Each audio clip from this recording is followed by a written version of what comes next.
النهاردة هنتكلم عن فيلم أيجن علي الجزء التاني. الفيلم بيبدأ بدوشة وكركبة، شوية مجرمين عرفوا يدخلوا مقر مادا اللي هي منظمة تجسس كبيرة ومعروفة باسم آي. الناس دي مش جاية تتفرج وخلاص، دول جايين يخربوا الدنيا ويفجروا المكان لو اضطروا. صفارات الإنذار اشتغلت، الأنظمة بتتعطل وشكل مادا هيفقدوا السيطرة.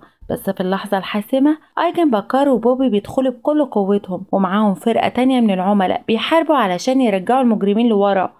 وفي نفس الوقت أليسيا بتدخل بطريقتها، مش هتسمح للناس دي تسرق أهم تكنولوجيا في مادا اللي هي نظام ايريس. الخناقة كانت شرسة جدا، تفجيرات ومراوغة، ضرب بالإيدين في كل مكان. المجرمين بيقعوا واحد ورا التاني، بس في وسط ده كله أليسيا بتاخد ضربة غريبة، بتشوف واحد من علماء مادا نفسهم بيخونهم. في الأول بتبقى لمحة بسيطة، بس الكابوس بيتحول لحياة بسرعة. وبالفعل العالم ده بينقلب عليهم وبيقدر يهرب، وبيسرق معاه الطاقة الأساسية لنظام مادا. من غير تضييع وقت بوبي والعملاء التانيين بينطلقوا ورا الخاين اللي هرب. أليسيا في نفس الوقت بتحاول تثبت أنظمة المقر اللي اتهكرت. شرار بيطير والإنذارات بتصرخ، بس بقوة إرادتها بتقدر تعمل إعادة تشغيل لنظام التحكم وتقفل الدنيا تاني. بس طاقتها للأسف بتخلص وبتسيبها مرهقة ومش قادرة تقف على رجليها. من الناحية التانية من المدينة علي كان شغال على حاجة جديدة، بدلة ساتاريا. دي مش مجرد معدات تجسس عادية، دي بدلة قتال متطورة مليانة ذكاء اصطناعي. شكلها شيك وقوية بس لسه مش مستقرة. مسؤولين كبار زي ديونج وجانس مراقبين تقدم علي وبيشوفوا إذا كان جاهز ولا لسه. بعد فترة قصيرة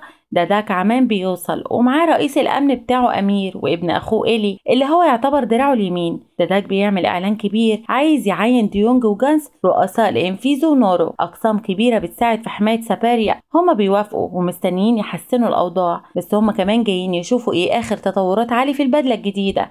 الخلاصة إن علي لسه مش جاهز، لسه صغير ومش ثابت في البدلة. ديونج بيضغط على داك علشان يوافق على المشروع، بس داك بيرفض رفض قاطع وبيمشي وهو مش مبسوط. مش شايف ان ساتاريا هو المستقبل. في مكان تاني في الظل الهاكر الشديد الغامض نيونوس بيدور في بيانات مدى السرية، عنده خطة شريرة في دماغه. وبنرجع لعلي تاني اللي بيتعب في تدريباته في بدلة ساتاريا. أليشا بتعدي عليه تشوفه، وهنا بنعرف حاجة كبيرة. ايريس النظام القوي اللي كان بتاع علي بقى دلوقتي في ايد أليشا. أليشا كانت قلقانة عليه، بتسأله اذا كان ايريس بيحسسه بدوخة او انه ممكن يغمى عليه علشان هي بتحس كده. علي بيقلل من الموضوع وبيقول ان ده طبيعي لما تستخدم حاجة بتستهلك طاقة اكتر. بينفض للموضوع وبيقول لها انه عنده شغل مع صاحبه فيكتور. وهو مروح علي بيدخل سوبر ماركت علشان يجيب تسالي، وبيقابلوا ارزسوان ودوز وتريس. دول عملاء قدام ومش بيضيعوا وقت. ارزسوان بيحاصر علي وبيطلب منه يساعده في تسريب شوية بيانات تجسس سرية جدا. بيشرح له انهم بيدوروا ورا تهديدات خطيرة من نوميرو واونو وتشينكو،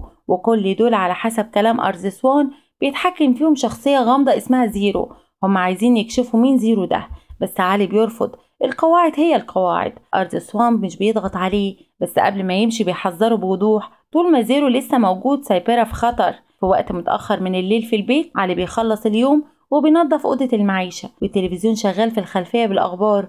وفجأة حاجة غريبة بتحصل، التلفزيون بينور وبيطفي لوحده، بعدين النور بيقطع في البيت كله. الشاشة بتنور تاني، بس المرة دي مش الأخبار، ده نيون إيموس. الهاكر ده اخترق أجهزة بيت علي علشان يتواصل معاه. نيون إيموس بيرمي إنذار نهائي مخيف، عايز علي يلعب لعبته المجنونة، لازم يعدي أصعب مرحلة قبل ما الوقت يخلص، وإلا نيونز هيسرب أسماء كل عملاء مدى السرية. علي اتزنق، لازم يلعب وإلا هيشوف فريقه كله بيتدمر. في نفس الوقت مسؤولي مدى في اجتماع طارئ، ديونج جانس وأمير بيناقشوا ازاي يتعاملوا مع نيون ايموس. اللي بينط بتحليل وبيقول ان نيونس بيهزر وعمره ما هيأذي مدنيين. امير بيقترح يبعتوا حد تاني يتعامل معاه، بس ديونج عندها خطة تانية، عايزة علي يروح المهمة دي مش بس علشان يتعامل مع نيون ايموس، بس كمان علشان دي فرصة مثالية علشان يختبروا بدلة ساتاريا في العالم الحقيقي. إلي وأمير بيعترضوا، بيقولوا إن ساتاريا لسه متوافقش عليها أصلا، داك نفسه كان رافضها وبيقولوا إنها تكنولوجيا قديمة. بس ديونج مش هتتراجع. بعد مناقشة حامية بيتفقوا في الآخر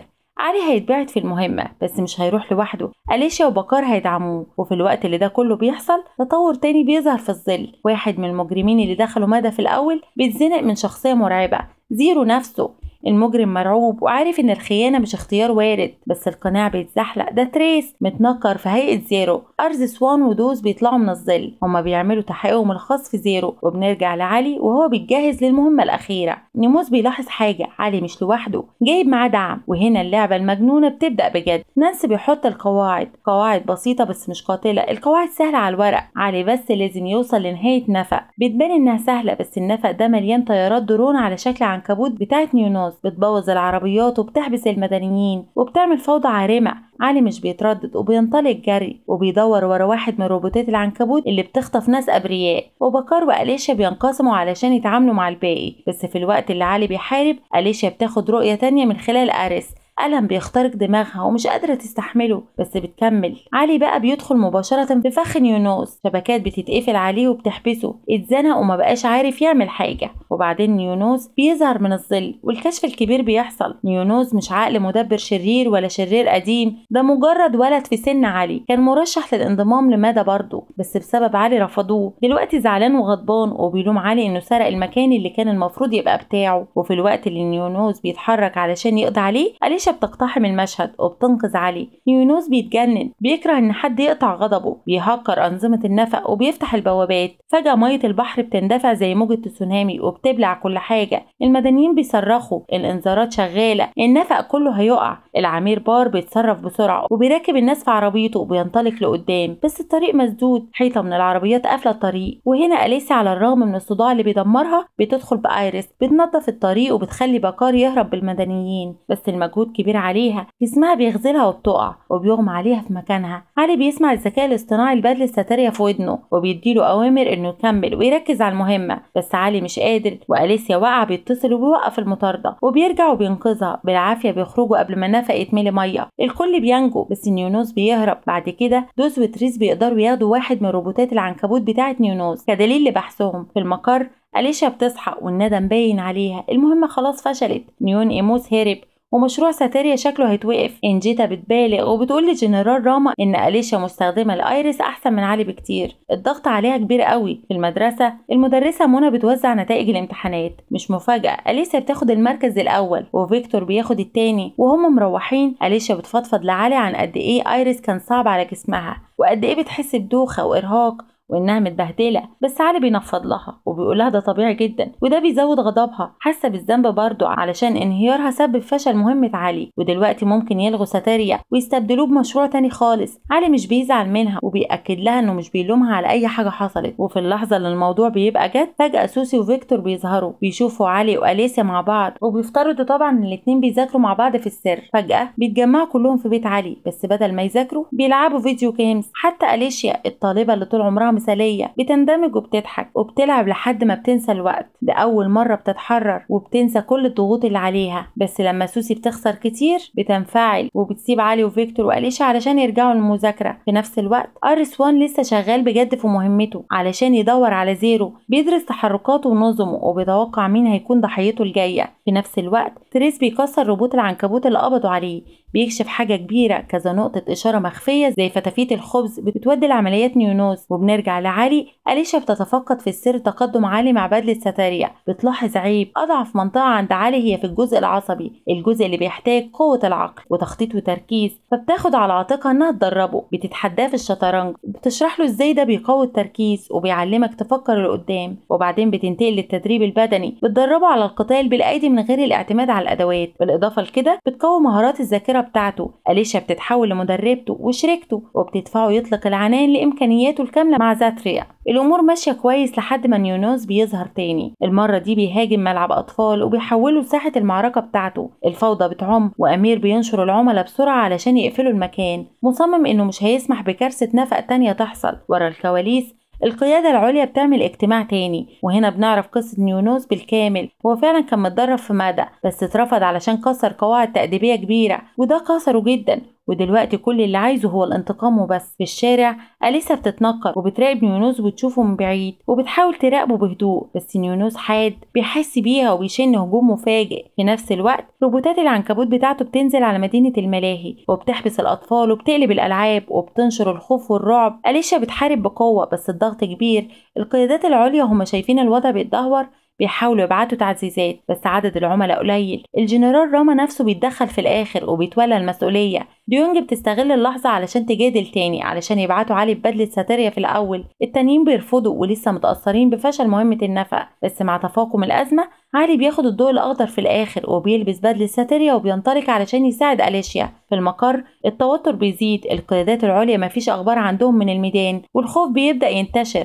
البعض بيقترح التخلي عن العملاء لو ده ضروري لحماية القيادة. أمير ببرود كالعادة بيقول إن العملاء ممكن يتعوضوا بس لو القادة سقطوا مدى نفسها تنهار. العقلية دي بتغضب داداك، بيزعق فيهم علشان هما مش كفاءة أو جبنة في الوقت اللي الإعلام بيضغط عليه باستمرار بسبب الفوضى اللي في المدينة. أخيرا الأخبار الكويسة بتخترق الضوضاء. علي ببدلة ساتيريا هزم نيونوس، النصر شاع في المقر والعملاء بيهتفوا، والأول مرة شغل علي مع ساتيريا بياخد تقدير. بس العواقب وخيمة. أريس بيتسحب مع أليشيا، الجنرال راما بياخده ومتأكد إنه بيأذيها جسديا. نيونوز على الجانب التاني بيتسجن في سجن مادا بس مش بيسكت، بيطلب مقابلة مع ايجن ديونج. وفي نفس الوقت أرزي سوان والفريق بتاعه بيظهروا أخيرا في مقر أونو، نفس المكان اللي أرزي سوان فجره في الأول. بيرجعوا وسط الأنقاض، موجودين هناك علشان يدوروا على الإشارة اللي جاية من روبوت العنكبوت بتاع نيونوز. وفي وسط كل الدمار ده بيلاقوا جهاز كمبيوتر ضخم شغال. وفي الوقت اللي ده بيحصل داي بيقابل نيونوز وفجأة الكشف الكبير بيحصل. نيونوز مش شغال لوحده، هو في الحقيقة شغال مع زيرو طول الوقت ومتعاون مع زيرو. العدو كان بيلعب شطرنج في الوقت اللي الكل كان لسه بيحاول يفهم القواعد. نيونوز اخترق مقر مادا علشان يهكره من جوه باستخدام جهاز خبيث كان متخبي في أوضة تانية كدليل. وبنرجع لأرزسوان، هو والفريق بتاعه فجأة بيلقطوا هجوم روبوت العنكبوت. طلع ان سيرو كان بيتفرج عليهم من خلال بث مباشر. وفي أوضة علي الأمور بتبقى متوترة جدا. علي بيبدأ يتخانق مع أليشيا، بيبقى في وضع دفاعي وبيرمي اتهامات ان أليشيا غيرانة علشان هو اتشكر فيه الأول. بس أليشيا مش غيرانة خالص، هي بتحذره. هي شافت رؤية، في الرؤية دي ساتيريا بيفقد السيطرة تماما وبيتحول لبركان وبيهاجم الكل لحد ما الوحيد اللي بيفضل واقف هو بولي. بس علي مش مصدق، بينفض لها متأكد ان أليشيا بتألف. وقبل ما يقدروا يكملوا خناق أرزسوان بيتصل بيقوله انه لازم نخلص من ساتر. وبالفعل الانذارات بتبدأ تشتغل، كل الأجهزة بتطفي. أليشيا بتهرب علشان تبلغ الجنرال راما. وفي الوقت ان علي مصمم انه يرجع ساتيريا ومش بيهتم بأي تحذير ومش فارق معاه قد ايه ساتيريا ممكن يكون خطر، عنيد جدا ومش عايز يسمع. أليشيا بتقدر توصل للجنرال راما اللي بيوافق يساعدها بس بيقولها تستخبى. وفي الوقت اللي الامور بتبدو ميؤوس منها، واحد من رجاله راما بيدي أليشيا ايرس بتاعها في السر، بتبقى ممتنه ليه جدا. اخيرا قوتها رجعت لها تاني. وفي الوقت نفسه علي بيحارب روبوت عدو، بس هنا بيجي التحول. لما بيفوق من سيطرة ساتيريا بيعرف الحقيقة، ما كانش بيحارب روبوت، هو في الحقيقة هاجم أليشيا بنفسه. الرعب اللي على وشه بيقول كل حاجة، ده بالظبط اللي أليشيا حذرته منه. الكل واقع وهو الوحيد اللي واقف، ذعر وخوف وإنكار كل ده بيحطمه. وبعدين بيحصل الأسوأ، ساتيريا بيسيطر على أليشيا تماما. علي بيتجنن وبيزعق في ساتيريا، بس ساتيريا فجأة بيستعيد السيطرة على نفسه وبيهرب وبيسيب علي وبيتجه ناحية المرشدين. المرشدين كانوا فعلوا حاجة اسمها بروتوكول الجزيرة. في نفس الوقت نيونوس بيهرب من السجن وبياخد أداته وبيلاقي علي مرمي على الأرض، بيضحك وبيتريق عليه وأخيرا حاسس إنه انتصر. بس هنا بيحصل تحول في القصة، دوس بينط وبيهاجم نيونوس. بيطلع إن ده أرزي سوان والفريق بتاعه بيظهروا علشان ينقذوا الموقف، بيصحوا علي وبيشغلوا حماسه تاني وبيفكروه ليه بيحارب علشان يحمي مملكة السايبر. علي بيفتكر كل اللحظات اللي قضاها مع أليشيا. أيوة الحزن لسه موجود، بس بيعرف إن ده مش وقت إنه يغرق في الندم، ده وقت إنه يقوم ويكمل القتال. في مكان تاني داداك وقادة الأركان مستخبين في جزيرة، طلع إن أبو علي موجود هناك برضه. ديونج وجانس بينطلقوا علشان يقابلوا ساتيريا ويساعدوه، في الوقت اللي أمير وإيلي بيفضلوا ورا علشان يحرسوا داداك. بس قبل ما يمشوا ديونج بيرمي عليهم كلام جارح وبيقول إنهم جبنة بيستخبوا لما الأمور تبقى صعبة. بس الراجل محبط. في نفس الوقت علي بيبدأ يهكر أداة نيونوس بآيرس وبيحاول يدور على ساتيريا وبينجح، بيلاقوه. بس لما بيقابلوا ساتيريا بيحط انذار نهائي انهم ينضموا له ويعيشوا او يقاوموا ويموتوا في مكانهم. وبعدين بيرمي قنبله. كتير من مسؤولين سايبر مش فارق معاهم الناس، بيحموا نفسهم بس. وده اللي بيسموه بروتوكول الجزيرة. ده عبارة عن خطة لإنقاذ مجموعة صغيرة من النخبة، وبيسيبوا الكل يتحرك في انفجار الأزوريم. كل تضحيات العملاء وكل نضالاتهم ملهاش أي قيمة. ساتيريا بيتهم داداك بالأنانية وبيقول إن تفعيل البروتوكول ده دليل إنه مش بيهتم بالناس العادية. علي بينتهي بيه الأمر في البعد الرقمي بتاع ساتيريا. وفي الوقت اللي ده بيحصل فيه ديانج وجانس بيحاولوا يوقفوا الأزوريم من الانفجار ومصممين يحموا الناس جوه الفضاء الرقمي. علي أخيرا بيشوف الحقيقة، ساتيريا بتلعب بيه، المحرك الحقيقي ورا كل حاجة حاجة هو زيرو الحقيقي بيكشف نفسه والمعركة بتتشد. علي بيصارع ضد ساتيريا، وفي العالم الحقيقي أرز سوان وقادة الأرقام بيحاربوا علشان يحموا جسم علي من هجمات ساتيريا، بس علي مش بيستسلم وبيضغط أكثر وبيكسب السيطرة. في نفس الوقت أليشا بتبدأ تفوق وبتحارب، وبالتدريج بتستعيد السيطرة على جسمها وبتمنع ساتيريا إنه يسيطر عليها بالكامل. لما ساتيريا بيحاول يسرق ايرس بتاع علي، أليشا بتقتحم وبتمنعه، بتغطس في البعد الرقمي هي كمان وبتتعاون مع علي. علي بيعتذر لأليشا علشان ما وثقش فيها قبل كده، والاتنين اخيرا بيحاربوا جنب بعض باستخدام ايرس علشان يغيروا الوضع. الفضاء الرقمي بيبدأ ينهار حواليهم. لما علي كان هيتجر للدمار بواسطة زيرو، أليشا بتضحي بنفسها علشان تنقذه. كلماتها الأخيرة بتقطع القلب وبتقول له شكرا، المرة دي انت اللي انقذتني. زيرو بيهزم أخيرا في مقر مادونج ديانج في ورطة كبيرة. القيادات العليا بيتحركوا علشان يسحبوا منه منصبه كقائد أركان. بسبب الفوضى اللي سببها طبعا بيقبل العقاب وبيمشي، ومع ذلك بيصر إن مشروع الليلة لازم يكمل حتى من غيره. الوقت بيمر في المدرسة، النتائج بتظهر. علي جمع درجات امتياز أكتر من فيكتور. ده نصر صغير بس في حاجة ناقصة، أليشا مش موجودة، ما جاتش المدرسة. فرحة علي بتقل بسبب غيابها. في مقر مدى بيروح يزورها وهي لسه نايمة بغيبوبة، ندمان على كل حاجة ومشتاق للأوقات اللي قضوها مع بعض. وبعدين أليسا بتفوق، المقر كله مصدوم، حتى الجنرال راما مش مصدق لما بيعرف إن بنته فقدت ذاكرتها. بتبص حواليهم وبتهمس مين كل دول. وهنا الفيلم بينتهي وعلي مرتاح بس قلبه مكسور في نفس الوقت. أليسا فاقت بس مش فاكرة أي حاجة من اللي حصلت. وبكده بيخلص الفيلم. يا ريت لو عجبكم تحطوا لي لايك وتشتركوا في القناة علشان يوصلكوا كل جديد.